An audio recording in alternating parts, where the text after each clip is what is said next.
Chapter 4. Personal Security. Section 1. Life is fragile. The most horrific act of violence a person can commit against another can be very easy.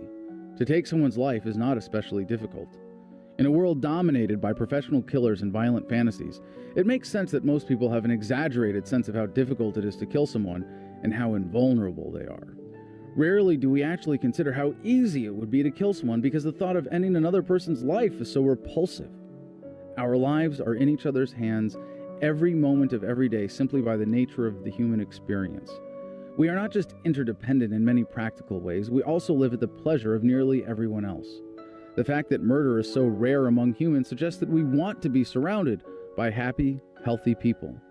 Despite the overwhelmingly cooperative nature of society, rare acts of violence do happen, and we can be overly frightened by them. We can be convinced to be untrusting and afraid of a random person. Not everyone should be trusted, and we all determine our own policies, but despite the evidence, our general tendency to distrust is higher than necessary, and we waste a great deal of energy on it. This makes us vulnerable to people who take advantage of our fears to serve the sponsors of government. For governments to get us to accept their counterproductive monopolies in public safety and justice, they must convince us that only they can protect us from certain threats. This is just as true as with the problems of murder, theft, and rape.